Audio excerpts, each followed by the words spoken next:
오늘은 거룩한 주일입니다. 다 함께 찬양하며 하나님께 예배드리겠습니다.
우리 구원의 하나님이여, 주의 이름의 영광스러운 행사를 위하여 우리를 도우시며 주의 이름을 증거하기 위하여 우리를 건지시며 우리 죄를 사하소서. 아멘. 우주 만물을 지으신 아버지 하나님, 거룩한 주일을 기억하여 예배자리 사모하게 하시니 감사드립니다. 이 시간 드리는 예배 가운데 주님 앞에 우리의 모든 허물을 자복하오니 주께서 모든 죄악을 사하여 주옵소서. 말씀을 통해 새 힘과 능력 얻는 귀한 예배 시간 삼아 주시옵소서. 모든 말씀 우리를 구원하신 예수 그리스도의 이름으로 기도드리옵나이다. 아멘.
나는 전능하신 아버지 하나님 천지의 창조주를 믿습니다.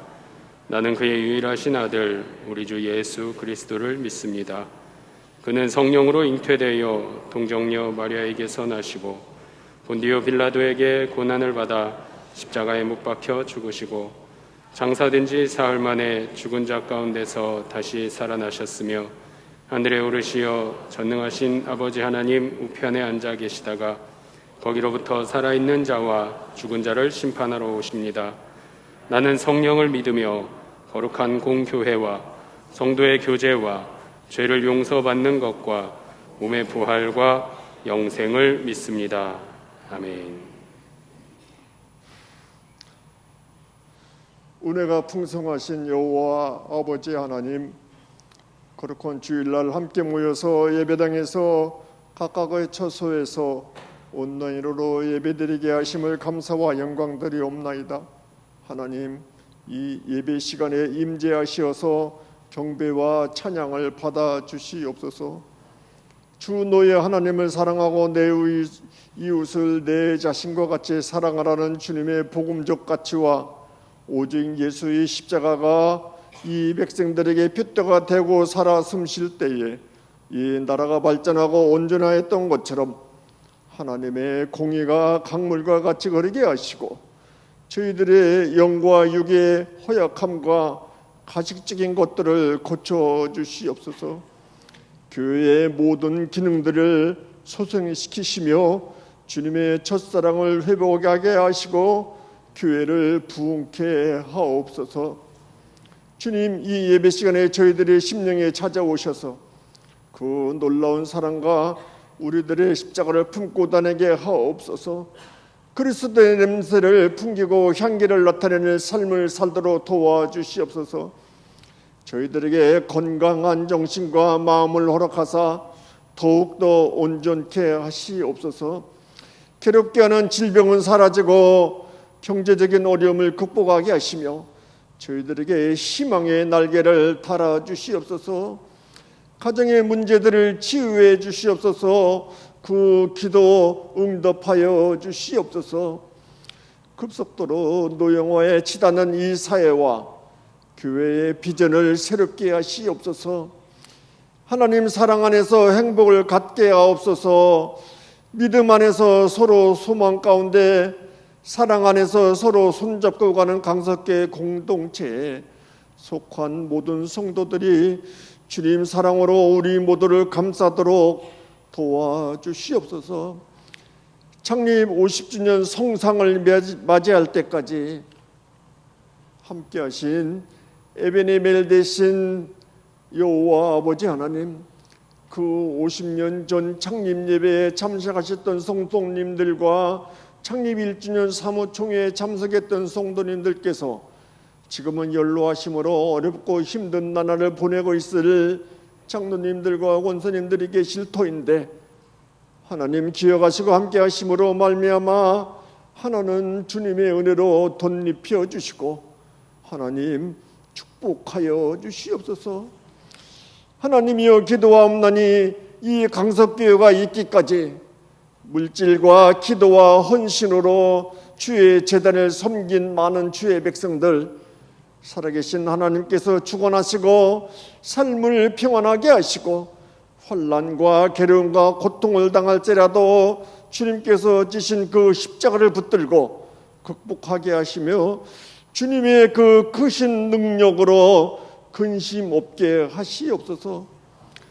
다음 주에 있을 임직 예배에 성령님 오셔서 축원하여 주시옵소서.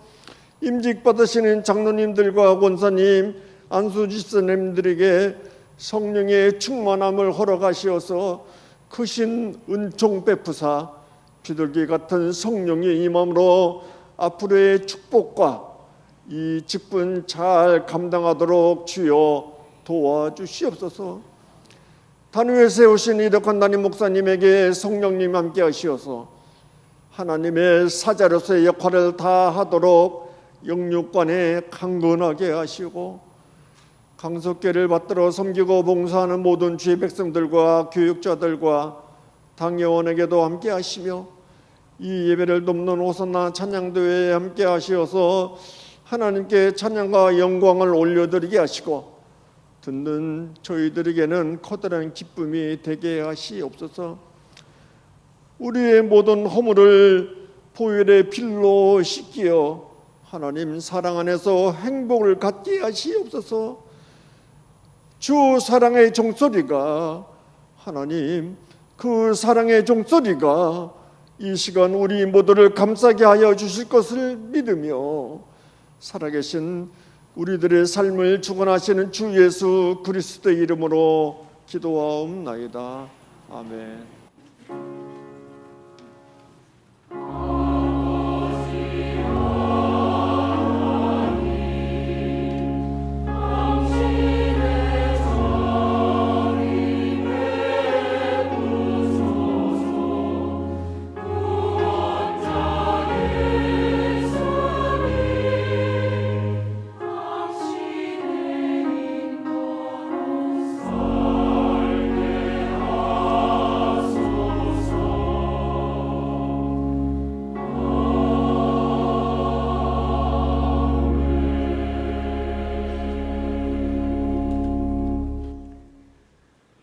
오늘 예배에 우리 교단 인도네시아 배상필 선교사님께서 참석하셨습니다. 오늘 청년부 예배 말씀 전해주십니다. 잠시 자리에서 일어나 인사해 주실 때에 박수로 환영하겠습니다.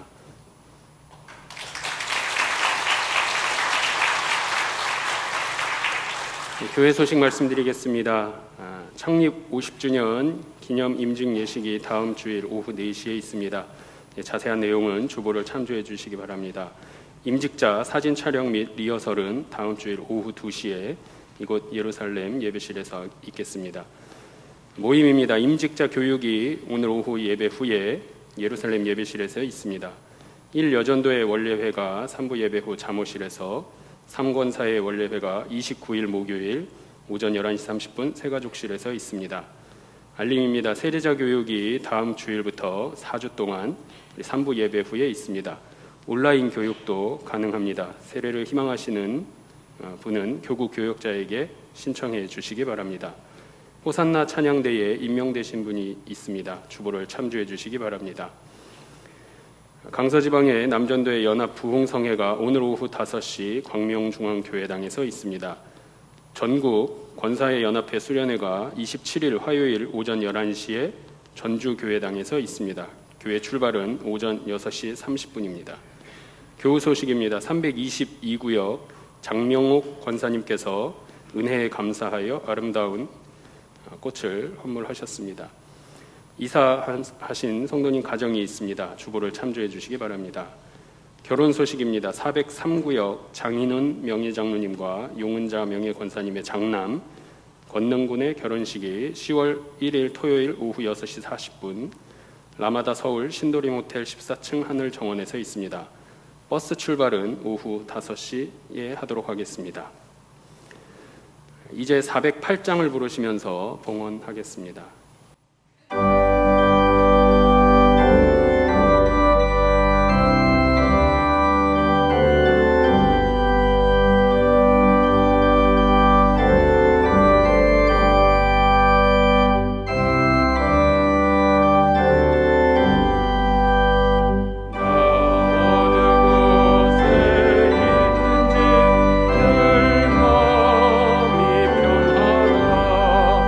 주의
우리를 구원하사 자녀 삼아 주시고 하늘의 평안을 우리에게 선물해 주신 하나님의 은혜와 사랑 진심으로 감사를 드립니다.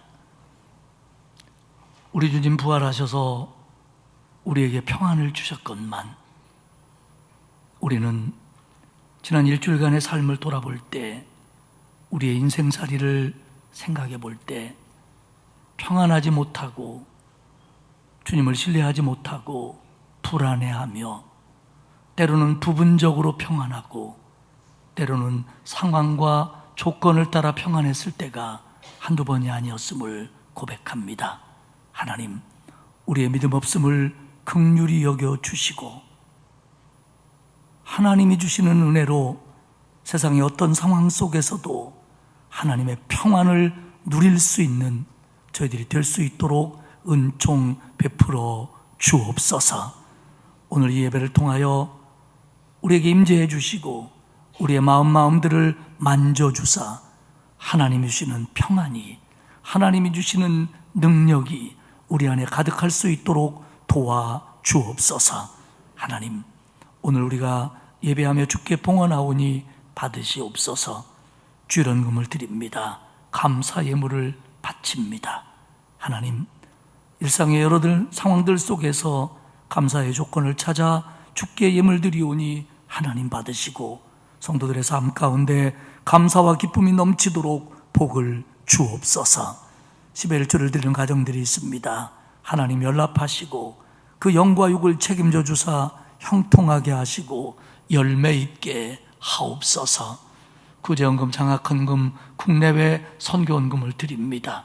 복음에 빚진 마음으로서 하나님 앞에 드리는 예물이오니 이 예물이 쓰여질 때 하나님의 놀라운 역사 나타나고 영혼 구원의 소중한 밑거름이 되도록 만들어 주옵소서.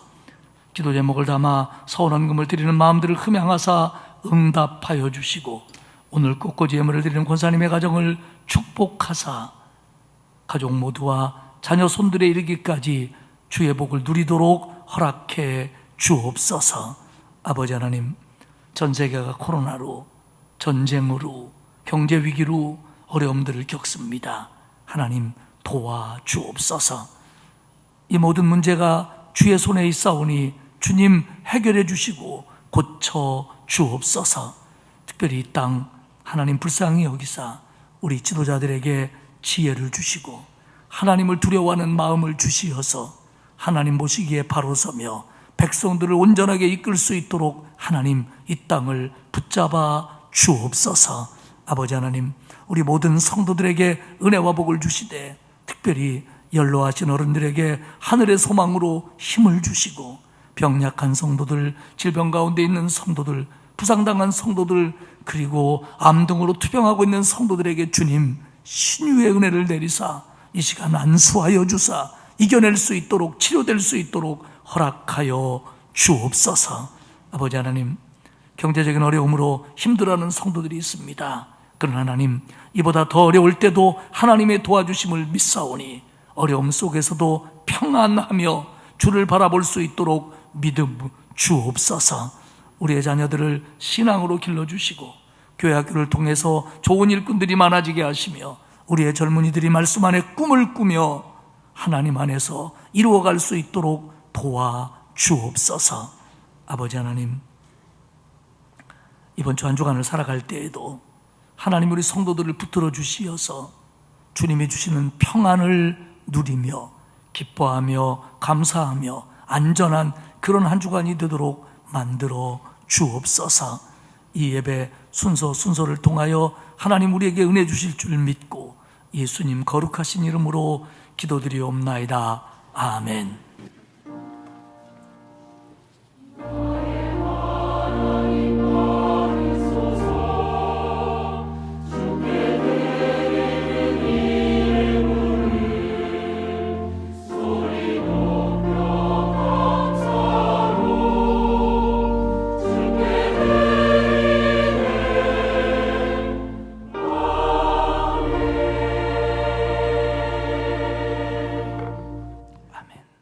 오늘 우리에게 주시는 하나님의 말씀은 사도행전 23장 23절에서 30절까지 말씀입니다. 신약성경 228페이지입니다. 사도행전 23장 23절에서 30절까지 말씀 봉독하겠습니다. 백부장 둘을 불러 이르되 밤 제3시에 가이사랴까지 갈 보병 200명과 기병 70명과 창병 200명을 준비하라 하고 또 바울을 태워 총독 벨릭스에게로 무사히 보내기 위하여 짐승을 준비하라 명하며 또 이 아래와 같이 편지하니 일러스되 글라우디오 루시아는 총독 벨릭스 가깝게 문안하나이다.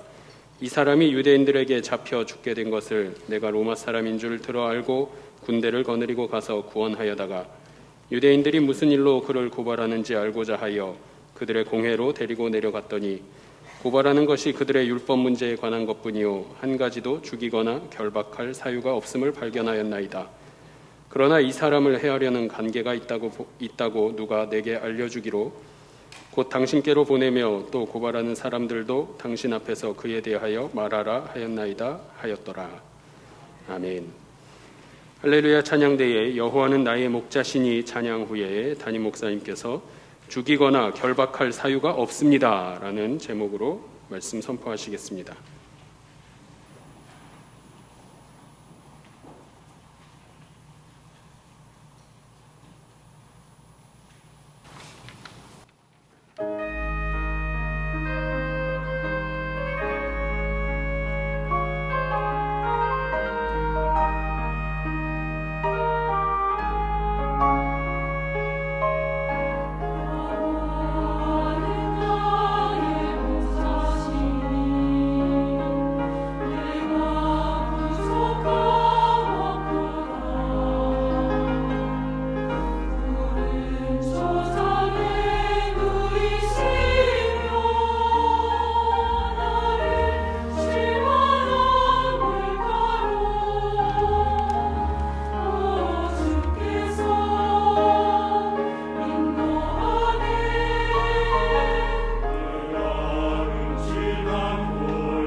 은혜스러운 찬양 고맙습니다. 다음 주일 4시에 교회 창립 50주년 기념 임직례식이 있습니다. 추대되는 분도 있고 장로님이 세워지고 권사님, 안수집사님들이 임직을 하는데 우리 성도들 많이 참석을 해주시기를 바랍니다. 외부에서 축하해 주시기 위해서 손님들도 오고 가족들도 오지만 이게 임직하는 분들만의 어떤 행사가 아니고 교회에 몇 년 만에 있는 잔치입니다. 여러분들 많이 참석하시고 또 축복해 주시고 또 우리 찬양대는 연합 찬양대로서 곡을 좀 잘 준비해 주시기를 바랍니다. 그리고 중요한 건데요, 좋은 선물도 드립니다. 여러분들이 뭐 그런 거에 움직일 분들이지 움직이지 않을 분들이지만 많이들 참석해 주시기 바랍니다. 지난 주일 설교 내용 속에 거칠고 폭력적인 내용들이 많았습니다. 유대인들이 바울을 죽이겠다고, 죽여야 된다고 막 달려들고 여기저기서 막 죽여라 소리 지르고 막 옷을 벗어 던지고 난리를 치고 그랬습니다. 오늘 설교는 손에 땀을 쥐게 하는 서스펜스가 있는 설교입니다. 음모가 있고 함정이 있고요, 결사대가 조직되고요, 또 470명으로 구성된 로마 군대가 등장을 하고 흥미진진한 내용이 진행될 겁니다. 설교 제목을 고민하다가 요즘에 이정재 씨가 뜨고 있다고 그래서 암살이라고 해볼까 아니면 밀정이라고 해볼까 이런 고민도 했습니다만은 저는 설교 제목을 가능하면 그 본문 속에서 그대로 인용하는 걸 좋아하기 때문에 천부장 클라우디오 루시아가 벨릭스에게 보낸 보고 중에 고백한 내용, 사도 바울에게는 죽이거나 결박할 사유가 없습니다 라는 데서 죽이거나 결박할 사유가 없습니다 라고 설교 제목을 정했습니다. 첫 번째는 음모입니다. 사도행전 23장 12절과 13절에 보면 날이 새매 유대인들이 당을 지어 맹세하되 바울을 죽이기 전까지는 먹지도 마시지도 아니하겠다 하고 이같이 동맹한 자가 40여 명이더라. 바울을 죽여야 한다고 죽이겠다고 외치고 떠들었던 과격파 유대인들 가운데 40여 명이 동맹을 맺고 결사대를 조직합니다. 그들의 동맹은 바울이 유대 공의회에서 청문회를 받고, 아니 그 청문회는 일부 바리새인들과 사두개인들의 대립으로 소동 가운데 끝나고 천부장 클라우디오 루시아는 바울을 보호하기 위해서 바울을 거기에서 로마 군대의 주둔지인 안토니아 요새로 옮기고 난 그 다음 날 이루어집니다. 그들의 동맹의 목표는 선명했습니다. 바울을 죽이는 겁니다. 아마도 그들의 맹세는 구약에서 익숙했던 유대인의 맹세를 따왔을 겁니다. 성서학자들은 그렇게 봅니다. 그들은 이렇게 맹세했을 겁니다. 만약 우리가 바울을 죽이기 전에 무엇을 먹거나 마시기라도 한다면 하나님이 우리에게 벌을 내리시고 더 내리시기를 원하노라. 이렇게 맹세했을 것이 분명하다고 말합니다. 왜냐하면 유대인들은 맹세할 때 이렇게 맹세했거든요. 지금 그들은 자기들이 하는 일이 옳다고 생각합니다. 그래서 맹목적이 되어 이런 맹세를 합니다. 결국 바울을 죽이기 전에는 물을 마시지도 음식을 먹지도 않겠다고 하는 이 맹세 속에는 이 일을 하루 이틀 사이에 속전속결로 끝내겠다는 그들의 의지가 들어있습니다. 무슨 작전을 짜고 계획을 세워서 한 달, 두 달, 1년 걸리는 계획이라면 그들이 이렇게 맹세하지 못했을 겁니다. 또한 분명한 건 지금 이 사건에 예루살렘에 주둔하고 있는 로마의 장교인, 군대인 천부장과 많은 군대들이 여기에 지금 관여가 되어 있습니다. 그들은 이걸 합니다. 만약에 이 일이 잘못된다면 이 일에 가담했던 유대인들이 어떤 벌을 받거나 혹은 죽을 수도 있는 위험이 있는데도 이 음모를 감행하겠다고 40여 명이 목숨을 내놓고 하겠다는 것은 그들은 죽어도 이 일을 하겠다는 겁니다. 결사됩니다. 바울은 물론 전에도 목숨의 위협을 받은 적이 있었고 실제로 위험한 상황에 놓이기도 했습니다. 하지만 이번의 경우는 지금까지 바울이 직면했던 어떤 경우보다도 위험했고 심각한 상황임에 틀림이 없습니다. 바울을 죽이기로 한 40명의 결사대는 대제사장과 장도들을 찾아가 작전을 짜고 음모를 꾸밉니다. 왜냐하면 바울이 로마의 천부장과 로마 군대가 주둔하고 있는 그 로마 군대의 영내, 즉 안토니오 요새에 있는 한 그들은 바울을 죽일 수가 없습니다. 그래서 바울을 죽이기 위해서는 바울을 영내에서 끄집어내야 되는데 그럴 만한 명분과 작전이 필요했던 겁니다. 그래서 그들은 바울을 요새에서 끌어날 궁리를 합니다. 15절에 보면 이제 너희는 그의 사실을, 바울에 관한 얘기를 더 자세히 물어보려는 척 하면서 공회와 함께 천부장을 청하여 바울을 너희에게로 데리고 내려오게 하라. 우리는 그가 가까이 오기 전에 죽이기로 준비하였노라 하더니, 결국 40인의 결사대가 대제사장들과 장로들을 만나 꾸민 음모는 이겁니다. 성서학자들은 이 40명의 결사대 가운데 유대 공의회 의원도 들어있었을 걸로 봅니다. 만약에 공의회 의원이 거기에 들어있지 않았다면 그들은 뒤에서 이 일을 조정하고 있을 일이 틀림이 없습니다. 그런데 일부 유대 공의회 의원이 이 일에 동참하여 대제사장과 장로들을 만납니다. 여기서 대제사장과 장로들은 누구냐면 주로 공의회 의원이었고 공회의 리더들입니다. 그러니까 즉 이들을 접촉해야 이들이 공회라고 하는 이름으로 천부장을 설득할 수 있기 때문에 이들과 만나 작전을 짜는 겁니다. 결국 내용이 뭡니까? 공회를 열겠으니까 우리가 사도 바울에 대해서 좀 더 알아보기 위해서, 그가 죄가 뭔지, 그의 잘못이 뭔지 아니면 그렇지 않은지를 알아보기 위해서 공회를 열 테니까, 지난번에 시집부지 됐으니까 공회를 열 테니까 천부장이여 바울을 우리에게로 보내주십시오 라는 요구를 공회 이름으로 천부장에게 하자라는 게 그들의 음모의 골자입니다. 그렇게 해서 로마 군인들이 사도 바울을 데리고 안토니오 요새에서 나와 공회로 올 때 그때 처리하자는 겁니다. 적당한 장소에 매복하고 있다가 바울을 죽이자, 이게 그들의 음모의 골자입니다.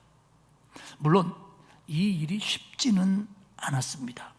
하지만 천부장이 이러한 음모를 모르고 일상적인 것처럼 적어도 몇 명의 군대를 데리고 바울을 보냈다면 예루살렘의 골목골목을 잘 알고 있었던 그들은 적절한 장소에서 로마 군인을 매수하거나 아니면 폭력적인 걸 가하여 사도 바울을 죽일 수 있다라고 그들은 생각을 했습니다. 이 일은 전혀 불가능한 계획은 결코 아니었습니다.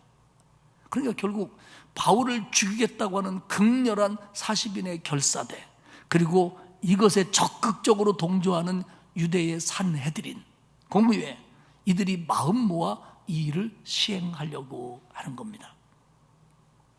로마는 여러 개의 나라들을 지배하고 속주를 두면서 자기들이 직접 행정을 관리하고 정치를 했습니다. 하지만 경우에 따라 이 이스라엘처럼 유대의 공의회를 어느 정도 인정해서 그들로 하여금 자기들을 대신해서 어떤 일을 행하기도 하고 그들과 협의해가면서 반발을 줄여가며 정치를 해나갔습니다. 그런데 이스라엘을 대표하는 유대 공의회라고 하는 사람들의 수준이, 그들의 정의로움이나 그들의 법 질서가 이 정도밖에 되지 않는 겁니다. 자기들이 죽이고 싶은 자는 죽여야겠다는 겁니다. 그도 그럴 것이 예수님을 십자가를 못 박을 때 그것을 결의하고 본디오 빌라도를 압박했던 사람들이 바로 유대의 산헤드린 공의회, 바로 이들입니다. 케네스 갱글은 이런 얘기를 합니다. 유대 공의회는, 이들은 그들의 종교적인 목적을 달성하기 위해서는 그들이 그토록 지킨다고 하는 10계명의 한 조항이라도 깨트릴 용의가 있는 사람들이다, 그렇게 평가를 합니다. 그러니까 그들이 십계명을 지키고 율법을 지킨다고 하지만 자기들의 목적을 위해서는 그런 걸 얼마든지 변조시키고 깨뜨려서라도 자기들의 목적을 달성하려고 하는 사람들이 이들 집단이었다라고 이야기를 합니다. 14절에 보면 바울을 죽이기 전에는 죽이다 이런 표현이 나오고요, 15절에도 그들이 죽이기로 준비했다, 죽이다라는 표현이 나옵니다. 그런데 헬라어상으로 보면 이 단어의 의미가 확실히 다릅니다. 첫 번째 바울을 죽이다 할 때는 죽이다, 생명을 뺐다라고 하는 일반적인 표현입니다. 그런데 두 번째 죽이다는 멸망시키다, 폭력을 강하다, 그래서 처형, 살인, 암살 이런 뜻을 가진 무자비한 용어가 두 번째 용어입니다. 즉 그들은 바울을 죽이기 위해서는 수단과 방법을 가리지 않고 잔인한 방법으로 그를 죽여야겠다라는 결의가 그들에게서 나타납니다. 만약에 지금의 이 얘기들이 드라마였다면, 영화였다면, 우리가 그것을 본다면, 뒤 내용을 모른다면 바울이 죽을 수도 있구나, 큰일 났네, 저러다 죽으면 어떡하지? 불안감과 초조감이 우리에게 밀려올 겁니다. 짜잔! 이게 서스펜스입니다. 그런데요, 이런 상황에서 도움의 손길은 전혀 예상하지 않았던 곳에서 시작이 됩니다. 16절에 보면 바울의 생질이 그들이 매복하여 있다함을 듣고 와서 영내에 들어가 바울에게 알린지라. 바울의 생질이 이 이야기를 들은 겁니다. 사랑하는 여러분, 하나님께서는요 언제나 큰 기적을 일으켜서 놀라운 일을 행해서만 하나님의 목적을 성취하시는 게 아닙니다. 하나님은 때로는 우리들의 생각에 정말 우연인 것 같고 평범한 것 같고 아주 작은 일인 것 같은 일들을 통해서 하나님은 우리의 삶을 간섭하십니다.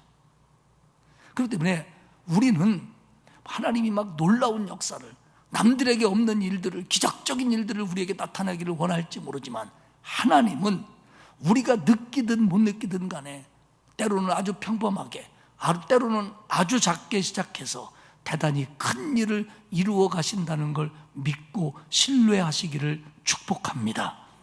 바울의 생질, 누나의 아들이었을 겁니다. 아마도 바울의 누나의 가족들이 예루살렘에서 살았거나 아니면 생질만 바울처럼 공부 같은 것을 위해서 예루살렘에 와 있었을 걸로 봅니다. 바울의 생질이요 바울을 죽이는 음모에 가담했을 일은 없고요, 어떻게 그 사람이 이 음모를 알았을까에 대해서는 성경은 말하지 않습니다. 그런데 성경학자들은 추측합니다. 아마도 그렇게 알게 됐을 거다. 왜냐하면 이 일에 죽이겠다고 결사대에 들어간 사람이 40명이 넘었고, 그리고 이 일에 가담한 사람들은 예루살렘 내에서 사실 수백 명이 넘습니다. 그러니까 이러다 보니까 자기들은 비밀이라고 하지만 많은 사람들이 연루되어 있다 보니까 이런 비밀이 새어나갔을 것이다 라고 보기도 하고요, 생질이나 생질의 가족들은 디아스포라 유대인들입니다. 그러니까 이방 지역에서 살다 온 유대인들이기 때문에 이방 지역에서 살다 온 유대인들이 모이는 회당을 출입했을 겁니다. 그러면 예루살렘 성전에서 이 일이 발단된 것이 에베소로부터 온 유대인들에 의해서 이 일이 발단이 됐는데, 결국 이방 동네에서 온 유대인들이 모이는 회당에서도 이런 것들이 회자되고 비밀스럽게 내어갔을 수도 있다는 겁니다. 그래서 어쨌든 바울의 생질이 이 일을 알게 된 겁니다. 분명한 건 바울의 생질이 기도하는 중에, 꿈꾸는 중에 하나님이 환상적으로 나타나셔서 야, 바울을 죽이려고 하는 놈들이 있다 라고 가르쳐 준 건 아니라는 겁니다. 일상 속에서 우연히 알게 된 겁니다. 사실은 우연이 아니고 하나님의 역사지요. 또 말씀드립니다마는 하나님의 간섭은, 하나님의 역사는, 하나님의 일하심은 평범한 일상을 통해서도 얼마든지 하고 계시다는 걸 우리는 잊지 말아야 됩니다. 그 이야기를 들은 생질은 가슴이 떴을 겁니다. 그래서 바울이 있는 노마군의 영내로 달려갔고 바울을 만나 이 사실을 알려줍니다. 바울은 로마의 시민권자이기 때문에 이런 면회 정도는 자유롭게 될 수 있었을 것이 맞습니다. 그 이야기를 들은 바울은 옆에 있던 백부장에게 얘기합니다. 이 사람이 내 생질인데 굉장히 중요한 얘기를 할 겁니다. 그러니 천부장을 만나게 해주십시오. 꼭 만나서 천부장이 알아야 될, 들어야 될 얘기가 이 사람이 할 겁니다. 백부장은 생질을 데리고 천부장에게 데리고 갑니다. 생질은 천부장에게 이야기를 시작합니다. 천부장님, 유대인들이 음모를 꾸밉니다. 그리고 바울을 죽이려고 합니다. 그래서 바울에게 자세하게 묻는다라는 핑계로 바울을 공회에 오도록 해달라고 당신에게 요청을 할 겁니다. 그러면서 21절입니다. 당신은 그들의 청함을 따르지 마옵소서. 그들 중에는 바울을 죽이기 전에는 먹지도 않고 마시지도 않기로 맹세한 자 40여 명이 그를 죽이려고 숨어서 지금 다 준비하고 당신의 허락만 기다리나이다. 지금 유대인들이 음모를 꾸미고 있습니다. 바울을 신문한다는 핑계로 공회를 소집하고 보내달라고 할 겁니다. 보내시면 안 됩니다. 40여 명이 매복하고 바울을 죽이려고 합니다. 그들은 바울을 죽이기까지는 먹지도 마시지도 않겠다고 맹세한 사람들입니다. 그러니 절대로 보내시면 안 됩니다. 이게 드라마라면 생질이 떠난 후에 화면에는 무게 있는 배경 음악이 깔릴 겁니다. 그리고 천부장은 고민을 하며 허공을 바라보며 이 일을 내가 어떻게 처리해야 될까 고민에 잠기게 되고, 우리의 모든 시선이 집중할 때 아래에 자막이 뜰 겁니다. 1분 후에 계속됩니다. 채널 고정 뭐 이렇게. 그리고는 광고가 몇 개 뜰 겁니다.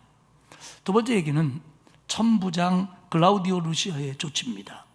생질의 얘기를 들은 천부장은 고민하다가 바울을 가이사랴에 있는 총독에게 보내는 것이 옳다라고 마음의 결론을 내립니다.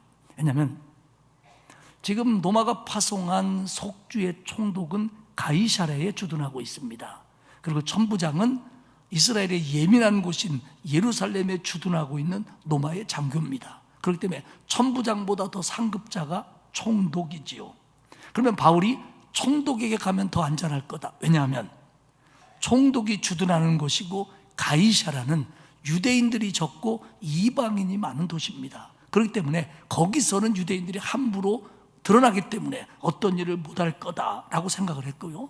또 하나는 지금 자신이 판단하는 것보다 이 문제는 총독이 판단해 주는 게 옳을 것 같고, 바울이 무죄라고 자기는 믿지만 이 일을 유대인의 반발을 막기 위해서는 총독이 선언해 주는 게 옳을 것 같다. 이렇게 천부장은 생각을 한 겁니다.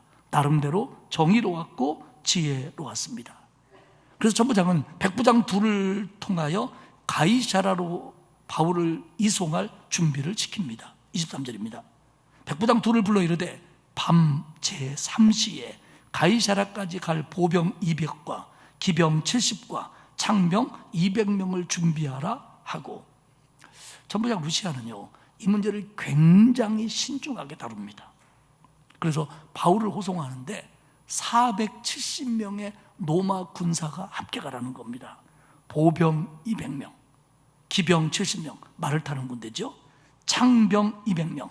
이 창병이라고 하는 이 단어는 성서에 잘 안 나오는 단어입니다. 근데 이 창병의 어원은 오른손잡이라는 뜻입니다. 그러니까 로마 군대의 군인들이 오른손으로 창을 던졌고, 그래서 오른손으로 던지는 사람 창병 이렇게 바뀐다는데, 아마 로마 군대는 왼손은 창병이 못 됐을지도 모르겠습니다. 그리고 밤 9시에 출발시킵니다. 지금 이 음모에 가담한 결사대의 적극성과 이 일의 위험성을 루시오는 너무나 잘 아는 겁니다. 그래서 많은 군대를 투입시키고 사람들이 모르는 밤 9시에 보내자는 겁니다. 어떤 상황이 벌어질지 모르니까. 이제 가이사랴에 있는 로마에서 파송한 총독이 있는 곳으로 천부장은 보내는데, 이때 로마가 파송한 총독의 이름이 벨릭스입니다. 벨릭스. 그리고 나중에 이제 보면은 이 벨릭스의 그 총독의 임기가 그렇게 많이 남아있지는 않은 상황입니다. 그래서 루시오는 편지까지 써서 바울에 대한 자기 의견과 상황을 적어서 군대와 함께 벨릭스 총독에게 보냅니다. 26절에 보면 글라우디오 루시아는 총독 벨릭스 각하에게 문안하나이다. 바울의 서신처럼 그 당시 서신 형식의 서문의 형식을 그대로 가져옵니다. 보내는 사람, 받는 사람, 그리고 인사말이죠. 그리고 얘기를 합니다. 총독 벨릭스 각하, 총독. 로마 황제가 파송한, 로마 황제에게 직속된, 로마가 다스리는 속주의 우두머리입니다. 그런데 이 벨릭스는요, 역사학자들의 말에 의하면 이 벨릭스가 원래 로마인이 아니고 해방된 노예 출신입니다. 그러니까 로마는 여러 나라들을 지배하면서 그 나라 사람들을 노예로 삼았는데, 그 노예들을 군대로 쓰기도 하고 자기들에게 심부름도 시키고 하다가 그들이 공을 세운다거나 똑똑하다거나 그러면 거기서 자유인으로 신분을 바꿔주는데, 이 벨릭스가 그런 사람이라는 거예요. 그래가지고 그런 사람이 로마가 파송한 유대의 총독까지 됐다고 하는 것에 대해서 모든 사람을 놀랍게 한 사람이다, 이 벨릭스가. 그런데 이 사람은 부정적인 면으로 평가됩니다. 그는 난폭했고 존경받지 못한 사람이었다, 이렇게 평합니다. 역사학자 타키투스는 기독교 역사학자가 아니라 일반 역사학자입니다. 타키투스는 그를 어떻게 평가하냐면 이렇게 평가해요. 그는 노예 정신으로 왕의 권력을 대리 행사한 잔악과 욕망의 대가이다. 그러니까 이 벨릭스가 여기까지 올라오기까지, 그리고 여기서 다스리는 방법이 굉장히 잔혹스러웠고 자기 욕망을 채우는데 급급했던 그런 총독이었다, 이렇게 평가합니다. 그에게 편지를 보내면서 27절에 이렇게 얘기합니다. 이 사람이 유대인들에게 잡혀 죽게 된 것을 내가 로마 사람인 줄 들어 알고 군대를 거느리고 가서 구원하였습니다. 거의 죽을 뻔했던 바울을 구원한 건 맞습니다. 그러나 자신이 바울을 신문하려고 채찍질하려고 했다, 지금 이 상황이 벌어진 곳이 성전이었다, 이런 얘기는 루시아가 쏙 빼놓습니다. 왜냐하면 그도 천부장으로서 총독에게 잘 보이고 싶은 마음이 있기 때문에 자기에게 불리한 건 다 빼고 그런 얘기만 씁니다. 그러면서 말합니다. 내가 이 사람이 왜 고발을 당하는지 알아봤더니 29절, 고발하는 것이 그들의 율법 문제에 관한 것뿐이요 한 가지도 죽이거나 결박할 사유가 없음을 발견하였나이다. 내가 고발하는 걸 내가 평가해 보니까 이건 지들끼리 율법 문제지 죽이거나 결박할 사유가 없는 사람입니다 라고 하는 자기 소견을 써서 총독에게 보냅니다. 이 사람은 지금 율법 문제로 고발당한 겁니다. 이 사람은 무슨 사형당할 만한 범죄 혐의가 전혀 없는 사람입니다. 그러면서 이어서 말하기를, 그런데 예루살렘에서는 이 사람을 죽이려고 하는 음모가 있습니다. 그래서 내가 이 사람을 총독에게 보냅니다. 총독이 판단해 주십시오. 그리고 이 사람을 고발한 사람들에게도 내가 총독에게 가서 말해라, 그렇게 말했습니다. 그런데요, 이 천부장 글라우디오 루시아의 이 편지가 왜 중요하냐면, 이 편지는요, 이 상황에서 노마가 기독교인들을, 그리스도를 따르는 사람들을 어떻게 보고 있느냐의 단면입니다. 지금까지 적어도. 그러니까 지금 총독의 생각은 천부장의 생각은 이겁니다. 바울이 복음을 전한 거, 바울이 메시지를 전한 거, 바울이 가르친 거, 예수의 십자가 부활, 그리고 그의 삶, 이런 것들이 로마 법에 위배되는 범죄 행위가 아닙니다 라는 자기 나름대로의 소신입니다. 그러니까 유대인의 신앙이 그들의 율법 문제지 로마하고는 아무런 범죄적으로 접촉될 일이 없는 겁니다 라는 얘기입니다. 그런데 우리는 이 얘기를 사도행전 18장에서도 한 번 더 들었습니다. 왜냐하면 갈리오라고 하는 사람이 아테네와 고린도를 중심으로 하고 있는 아가야 지역의 총독이 되어 있을 때, 바울이 고린도에서 복음을 전할 때 유대인들이 바울을 끌어다가 법정에 세우고 이 사람은 사형시켜야 된다고 끌고 왔습니다. 근데 갈리오가 뭐라 했냐면, 그 사람이 부정한 일을 했다거나 부정한 행동을 했다면 모르거니와 이것이 너희의 언어나 너희의 명칭이나 너희의 율법 문제라면 나는 이 사람을 재판할 이유가 없다고 본다. 이 사람이 무슨 죄를 졌냐? 그러니 너희들 다 꺼져라. 그러면서 유대인들을 쫓아내버립니다. 그런데 이때 갈리오 집안이 바로 로마의 집정관 집안이었습니다. 그렇기 때문에 그 당시 제가 설교하면서 말씀드린 것이 이 갈리오의 판결이 상당 동안 어떤 원칙 같은 것이 되었다 말씀을 드렸고, 지금 천부장 루시오도 그렇게 생각을 하고 있다라고 하는 겁니다.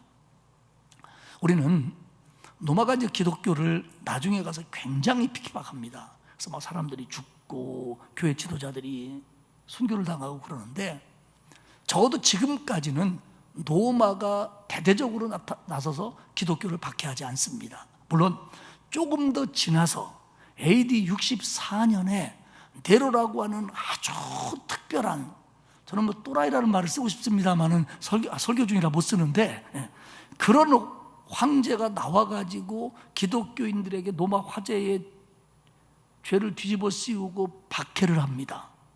그리고는 이어서 뭐 도미시안이 조금 박해를 하지만, 그래서 그때 뭐 사도 요한 유배를 당하고 하지만 이때 박해는 그때뿐이었습니다. 그리고 2차 박해 때 뭐 트라이안이나 무슨 하드리안이나 마르크스 아우넬리우스나 이런 황제들이 박해를 하는데, 그래도 그때 박해는 지역적이었고 간헐적이었습니다. 심지어는 그들의 칙령은 뭐냐면, 아무리 기독교인이라고 하더라도 재판 없이 그들에게 벌을 내리지 말아라 라고 하는 황제의 칙령이 내릴 정도로 그 박해는 심한 박해가 아니었습니다. 그러나 249년, 그러니까 250년 이후에 로마의 3차 박해가 오면서부터는, 그때부터는 제국 전역이 본격적으로 박해합니다. 왜냐하면 그때는 로마 제국이, 서로마 제국이 나라가 망해갑니다. 그러면서 이 망해가는 핑계를 어디서 잡냐면, 로마가 여러 신들을 섬겼는데 그 신을 안 섬기고 예수만을 섬기는 것들이 로마 제국의 많아짐으로 말미암아 로마 제국의 신들이 우리를 버렸다. 그래서 로마 제국이 이렇게 쇠망하여 간다. 그리고 기독교인들은, 그때 기독교인들이 굉장히 늘어났습니다. 기독교인들은 로마 제국의 법을 따르지 않고 로마 황제를 신으로 여기지 않는 반제국적인 주의자들이다. 이래서 사실은 AD 249년, 250년부터 박해가 막 시작됩니다. 그래서 뭐 데시우스라든지 디오클레시안이라든지 갈레리우스라든지 이런 사람들에서 박해가 시작되다가, 이제 이 갈레리우스라고 하는 황제가 기독교를 박해를 무지하게 했는데 나중에 병이 듭니다. 그래가지고 기독교인들이 당신 예수 믿는 사람 핍박해서 그래서 그래. 그래가지고 핍박을 완화합니다. 이때가 300년대 초기고요.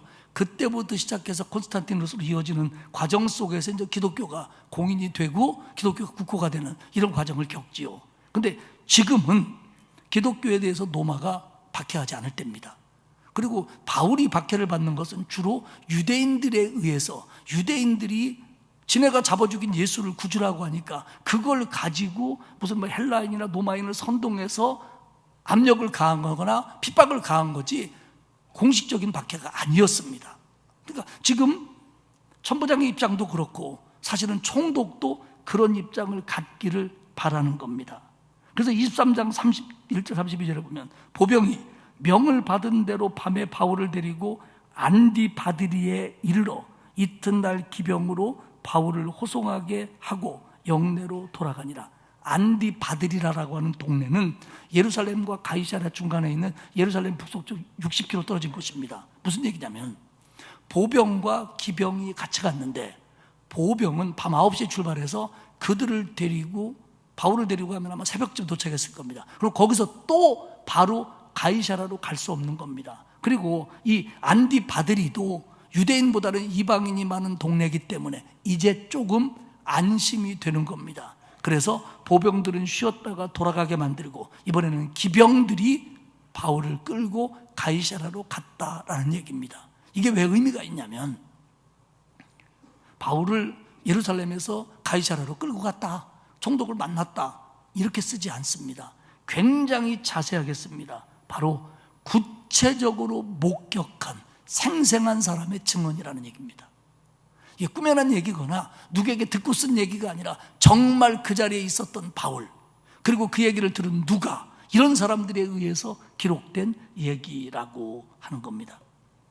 총독은 바울을 만나고 루시아의 편지를 읽습니다. 34절 35절에 보면 총독이 읽고 바울더러 어느 영지 사람이냐 물어 길리기아 사람인 줄 알고 이르되 너를 고발하는 사람들이 오거든 네 말을 들으리라 하고 헤롯 궁에 그를 지키라 명하니라. 총독이 제일 먼저 물어본 게요, 너 어디 사람이냐 이렇게 묻습니다. 이게 무슨 의미냐면 총독은 이 일이 골치 아픈 거예요. 루시아의 편지를 읽어보니까 죄는 없는 것 같고요, 근데 유대인들은 죽이겠다고 달력들고요, 이거 괜히 잘못 판결하면 골치 아플 것 같거든요. 그러니까 자기네 동네 사람 아니면 안 하려고 어디 사람이냐 그랬더니 길리기아 사람이라는 거예요. 근데 그 당시에는 벨릭스가 유대와 길리기아를 함께 다스리는 총독이었습니다. 그러니까 이걸 안 다룰 수가 없는 거예요. 그래서 다루겠다, 알았다. 그러면 너를 고발하는 사람들이 오면 그때 다루자. 그러면서 이 사람을 가두고 잘 지켜라. 그러니까 글라우디오 루시아의 보고를 받았는데도 총독은 바울에게 우호적이지 않습니다. 이게 벨릭스 스타일이에요. 그리고 뒤에 나올 텐데 벨릭스가 이 재판을 자꾸 끌고 갑니다. 결정을 안 내리고 자기 임기 끝나면 가려고, 그리고 유대인의 환심을 살려고 끌고 갑니다. 천부장이 무죄를 보고했는데 그러면 총독으로서 무죄를 선언해야 되는데 그렇게 하지를 않아요. 사랑하는 여러분, 세상은요 하나님의 사람들의 고통과 고민에 대해서 관심이 없습니다. 우리의 삶이 때로는 억울할 때도 있고 고난에 빠질 때도 있고 문제가 해결되지 않을 때도 많습니다. 그런데 세상은 이 일을 해결해 주려 하지 않습니다. 오직 그리고 그들은 해결해 줄 능력도 없습니다. 그러니까 우리의 문제는 하나님이 풀어줘야 되고 하나님이 만져줘야 되고 하나님이 해결해 주셔야 되는데, 지금 바울의 입장에서 보면 천부장에게 무죄 판결을 받았고요, 그리고 총독도 반드시 자기를 무죄라고 판결해야 돼요. 그리고 천부장이 그렇게 보호까지 해서서 총독에게 보냈다면 금방 이 문제가 해결됐어야 맞아요. 바울도 어쩌면 그렇게 기대했을지 몰라요. 그런데 이 문제가 해결되지 않습니다. 이 문제가 시간이 질질 끌고요, 바울에게 여러 가지로 부담과 어려움을 줍니다. 사랑하는 여러분, 그런데 우리의 문제가 살아가면서 그게 내 문제든 건강이든 물질이든 자식이든 사업이든 직장이든 간에 꼬여있고, 이건 해결되는 게 맞고, 이거는 내가 기도한 문제고, 이거는 이제 끝날 때가 됐는데 하더라도 끝나지 않을 때 여러분 낙심하지 마십시오. 거기는 내가 모르지만 하나님의 뜻이 있고, 나는 지금 내 생각대로 되지 않는다고 할지라도 하나님은 이 일을 끌고 가고 계시다는 걸 믿으시기를 축복합니다. 벨릭스가요 여기서 계속 질질 끌고요, 그리고 떠나고요, 베스토 총독이 오고 아그리빠가 방문하고 이런 일들을 겪으지만 바울의 일이 선명하게 해결되질 않아요. 그리고 바울은 결국 죄수의 몸이 되어 황제의 재판을 받기 위해서 로마로 갑니다. 물론 바울의 입장에서는 편하게 갔으면 좋겠지만 하나님은 오히려 그 일을 통해서 바울이 할 일을 더 계획하고 계시는 것이 성경 속에서 분명하거든요. 그렇기 때문에 여러분, 중요한 건 뭐냐면 지금 내가 눈물을 흘리고 억울하고 고난당하고 있고 문제가 해결되지 않고 이럴 때 하나님을 원망하고 왜냐고 묻기보다는 아니야, 여기에 하나님의 뜻이 있어. 하나님은 지금 생지를 통해서 우연한 것처럼 듣게 하여 바울을 살려낸 것처럼 지금도 하나님은 내가 모르는 곳에서 나를 위해서 역사하고 계셔, 이렇게 믿고 하나님의 손길을 신뢰하는 겁니다. 이게 제일 중요한 겁니다. 그래서 하나님이 나를 책임져 주시고 가는 것을 신뢰해야만 하나님을 믿을 수 있고, 그리고 하나님의 뜻에 나를 맡기고 순종하며 나는 평안할 수 있다는 겁니다. 사랑하는 여러분, 우리 생각대로 우리 계산대로 이제는 끝날 때가 됐는데, 하나님 이제는 해결받을 때가 됐는데요, 이건 분명히 내가 맞지 않습니까? 이거 내가 억울한 거 아닙니까? 그런 것이 우리 세상에 얼마나 많습니까? 하지만 하나님은 그런 과정 속에서도 나를 놓으신 게 아니라 나를 붙잡으신 거고, 하나님의 방법으로 나를 이끌어 가심을 신뢰하고 믿고 따를 때 우리는 반드시 그 열매를 보게 될 줄로 믿습니다. 그런 신뢰를 가지고 하나님을 바라보고 하나님의 손길을 느끼며 따라가는 저와 여러분 모두가 되시기를 주님의 이름으로 축복합니다. 사랑이 많으신 아버지 하나님 고맙습니다. 하나님의 손길은 우리가 느낄 때 못 느낄 때 우리를 만지시며 우리를 붙드시며 이끌어가고 계신 것이 분명한데 우리는 믿음이 약하여 흔들릴 때도 있고 두려워할 때도 있고 원망할 때도 있고 평안을 잃을 때가 한두 번이 아니었음을 고백합니다. 하나님, 우리에게 믿음 더하여 주옵소서. 나를 만져주시고 나를 붙드시고 나를 책임져 주시고 이끌어 가시는 하나님의 손길, 하나님의 사랑, 하나님의 은혜를 신뢰하며 믿고 순종하는 우리가 될 수 있도록 하나님 붙잡아 주옵소서. 감사드리며 예수님의 이름으로 기도합니다. 아멘. 394장 찬송하겠습니다.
이제는 나를 책임져 주시는 나의 주님 예수 그리스도의 은혜와 하나님 아버지의 넓고 크신 사랑하심과 성령님의 감화감동 위로 교통하시는 역사가 나는 부족하지만 믿음도 약하지만 나를 붙드시고 나를 이끌어 주시고 나를 책임져 주시는 하나님을 믿고 따라갈 것을 다짐하는 온 성도들 머리머리 위에와 그 가정과 자녀와 일터 위에와 그리고 우리 교회 이 나라 위에 이제로부터 영원까지 함께하옵시기를 간절히 축원하옵나이다. 아멘.